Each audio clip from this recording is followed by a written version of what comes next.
good grip is what allows us to make quick and accurate shots on target. Without a good grip, you're not going to have any consistency or repeatability when you're trying to shoot quickly. Interestingly enough though, it's not actually very necessary or very important to be able to place rounds in a slow and static environment. Your sights and trigger press are much more important in that world. We're not always in that world though, so it is important for us to learn grip to its fullest extent to be able to shoot quickly and accurately.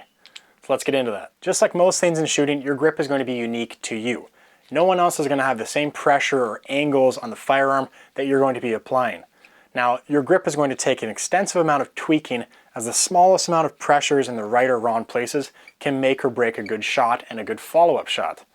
So we're going to learn the proper principles in this series to ensure that we're going to be able to place rounds quickly and accurately and with repeatability. First, we're going to go over these principles to make sure that you can master your unique grip on your firearm and allow you to break that shot without disturbing the sight picture. After all, that's the most important purpose of the grip. This is the optimal way to grip a firearm. If we could do this with our hands, we'd be hitting 100% of the targets that we were properly aiming at. That's mostly because our trigger finger has no input or any ability to disturb the sight picture if the gun is fully locked down. If I did this without a vice grip, those shots would be going everywhere. Those shots would go to the furthest extent that my trigger finger moved my grip and therefore my sights. Let me show you how consistent you could be if you could vice your gun like Chuck Norris.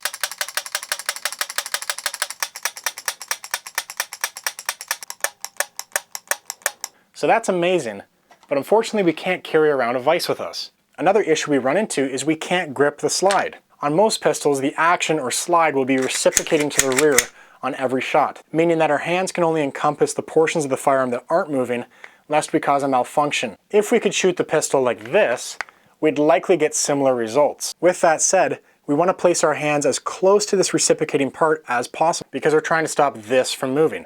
Because this is the furthest portion away from our hands, it's also the portion that moves the most under recoil, which is why the lower our hands get on the firearm, the more recoil and more muzzle flip will be induced. Further, the lighter the pistol, i.e. polymer frames like this, the less the gun is going to help you absorb the recoil and the more grip pressure you're going to need to apply. Firmly grasping the firearm is important. It goes without saying that Hulk Hogan would have an easier time controlling recoil and trigger press than your 97-year-old grandma. That's not to say that your 97-year-old grandma couldn't do it, but she would have to apply more effort to achieve the same result. Therefore, grip strength, like a vice, does assist. Properly applying that grip strength to the pistol helps significantly more. We want to think of the strength required as a firm handshake.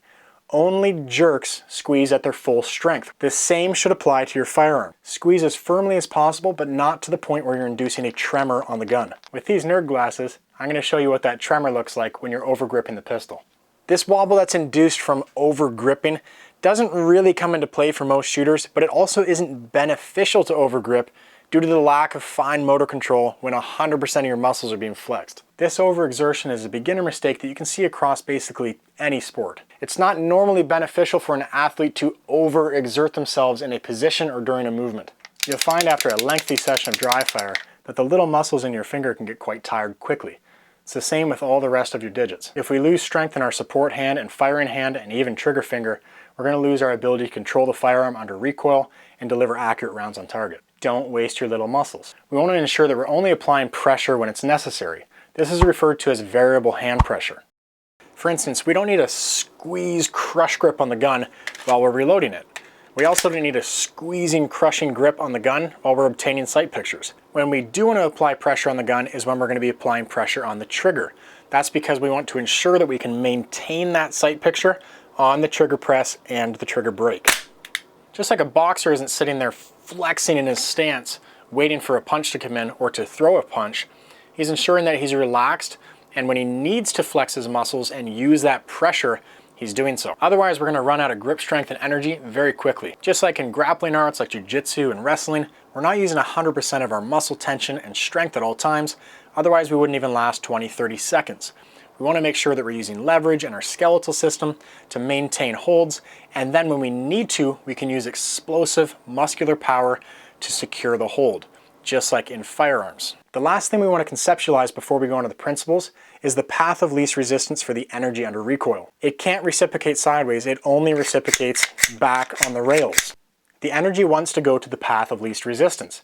Wherever I have space on the grip is where the gun will want to move. You can see if I'm shooting with a proper two-handed grip and I'm applying pressure on both sides of the firearm will only want to move straight back into my hands and upwards. If I'm shooting with a right-handed grip, the gun will want to move up and to the left. If I'm shooting with a left-handed grip, the opposite applies. Let's get into some basics now of how to actually put your mitts on this thing. Let's begin with a first and final grip. A first and final grip refers to purchasing the firearm on our first attempt in a perfect manner that allows us to get through a string of fire without milking the grip or readjusting. A key point to the first and final grip is getting a high purchase on the backstrap. So we're going to put it as high as humanly possible on the backstrap of the firearm, to the point that you should see fat of your hand coming over the backstrap.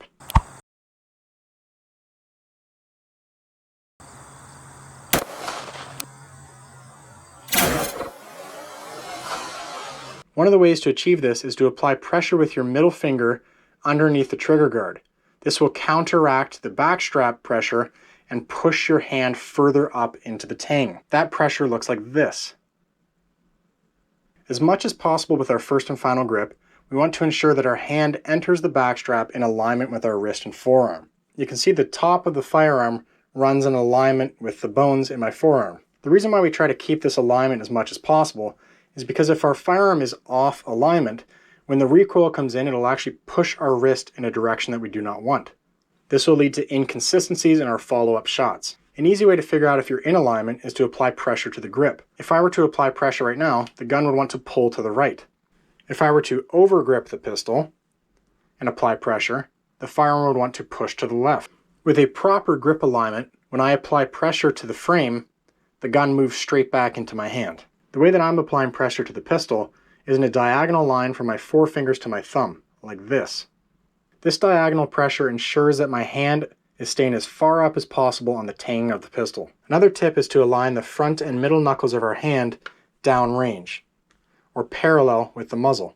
You can see that once I've placed my firing hand on the pistol in my first and final grip, there's a large amount of space here that is a perfect puzzle piece for my support hand. If I look at my firearm and look at my support hand, it marries up in a perfect puzzle piece. With my support hand, I want to ensure that it slides as far back as possible so that I have bone-on-bone contact between my two thumbs. This will ensure that under recoil, my hand has nowhere to move. If I were to place my support hand further down on the grip like so, what can happen is my support hand can start sliding down the grip under recoil and a space will create between my two thumbs. This is often when you'll see people milk the grip to get back to a better shooting position. A good way to ensure that your support hand is set back as far as possible is to place your index finger of your support hand on the trigger guard. Once it makes contact with the trigger guard, we can paste the rest of the grip onto the firearm.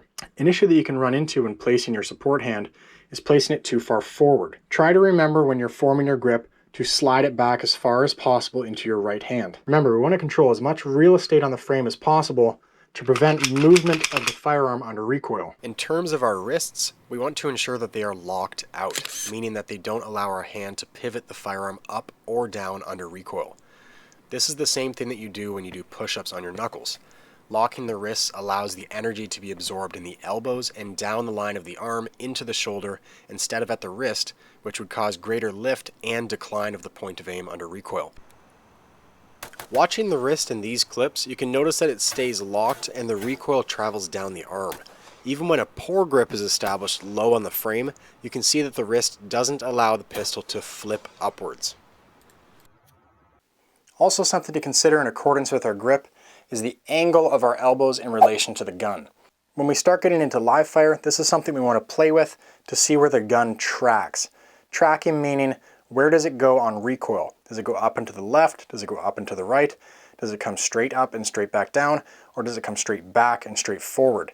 In theory, all the slide is doing is going back and forward, but the energy of the gun and mechanics behind the gun of our body are allowing it to move in different ways. Again, if this gun was in a vise, all that would be happening is the slide would be going back and forward.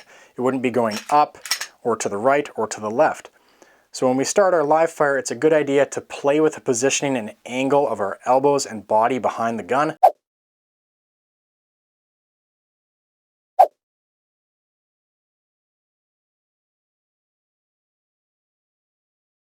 Again, the key principles. A high tang first and final grip with pressure pinching in between and not side to side. Support hand grip coming in like a puzzle piece, sliding as far to the rear as possible, bone on bone, and applying pressure firmly. Our forearms can then apply a little bit of pressure up towards the slide, and we can press the shot. Being able to do this at speed with quick, repeatable trigger presses is a sign that you're doing it properly.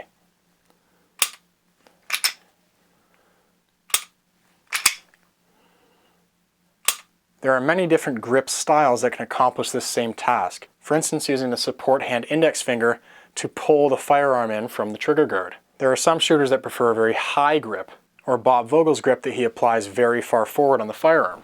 Now let's get out to the range and try out another grip. If we have a perfect sight picture and we can pull our trigger straight to the rear without disturbing that sight picture, does our grip matter in terms of landing that round?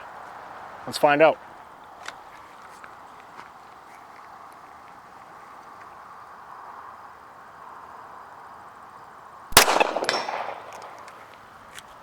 Now, you can get good accuracy without a good grip. It's the follow-up shots that are going to cause issues, and your accuracy is likely going to get progressively worse the more rounds you continue to fire with a bad grip. My advice would be to start with one of the classic grips and tweak it to your liking to where you can have a consistent trigger pull that does not disturb your sight picture. There are no two shooters that have the exact same grip.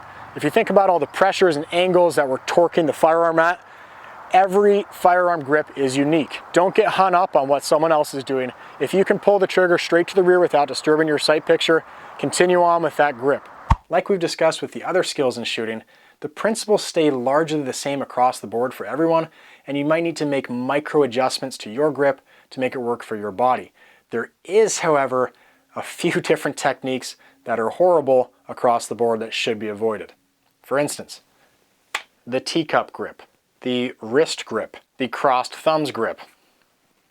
And unless you're training or worried about some very specific contexts, the center axis relock should also be avoided. It didn't take me long to look through some stock footage on pistol shooting and find some painfully bad grips. In fact, there was a tiny minority of proper handgun grips that I saw. This is likely because a proper handgun grip is a learned skill. Even after understanding the principles of a good handgun grip, it can still feel odd at first until you've spent the time training it. The natural way that our brain seems to grab the gun is in the teacup grip, likely in an attempt to provide a support for our firing hand. However, this unfortunately doesn't provide weak side control of the firearm grip, nor does it provide support for the firing hand because both hands are still floating in space. Looking at this shooter's grip, there are a number of issues that jump out. The gap between his hands is large because of the teacup grip, but even his firing hand isn't covering as much of the grip as it could if the thumb was up higher towards the slide. You can notice on each shot that the gun lifts out of his support hand very briefly before it settles back down and he adjusts his grip around it again. This second shooter has less of a teacup grip going, but you can notice that he still has to reacquire his grip between rounds as the gun isn't being held securely. On each shot, his palms are likely sliding from their position, which loosens the grip on the gun. This is a common theme amongst bad grips, which is the necessity to milk the grip and reacquire control of the gun. This may seem like a petty thing to criticize, but this problem will be greatly worsened if you begin to shoot quickly, as you won't have the opportunity to milk the grip. It will continue to deteriorate as more rounds are fired. Further, not only is this shooter milking the grip, but he's doing so with his finger on the trigger, while the gun is jostling around. I also found a couple other failures while sifting around. Again, keep your finger off the trigger until the decision to fire has been made and the sights are on target. Let's train to never lose that control once we've got that first and final grip. The actual amount of grip pressure that we do put on the gun is a very contentious debate in the shooting community. What I like to do is if I'm crushing the firearm with both my hands, I'm going to let off a little bit of pressure with my support hand and a little bit more pressure with my firing hand. So in percents, this could be a 90% pressure with my support hand and maybe 60% with my firing hand. Notice how those numbers don't equal up to 100, and they likely shouldn't. The old 60-40 split or even 50-50 are magical numbers that we will never be able to hit accurately. That's not to say that my 90-60 split is accurate either, but I'm not worrying about those numbers. If you're constantly trying to maintain a certain hand pressure percentage or maintain an equal hand pressure on the gun, you're gonna have a bad time. Something else that's worth noting is that Tupperware guns like this, meaning light plastic, tend to require a little bit more muscling and grip strength to keep it in place and maintain that sight picture on the trigger brake. This is why you will often see heavier guns favored in competition, because they absorb a little bit more of that felt recoil. And the more weight out towards the end of the muzzle, the less the muzzle tends to rise. Less rise means our follow-up shots are likely more repeatable and consistent, which is also why you'll see frame weights and flashlights put on the end of guns sometimes. I like to think of my hand pressures like shaking hands with someone. My support hand pressure is like I'm shaking hands with a pretty tough, burly guy. I want to squeeze pretty hard so he doesn't think I'm a sissy, but I don't want to give him 100% of my strength, because then we're going to both find out that I'm a weakling. It's generally better to have a more relaxed and loose firing hand so that you can control the trigger with more delicacy. Again though, this entirely depends on the context and the firearm that you're using.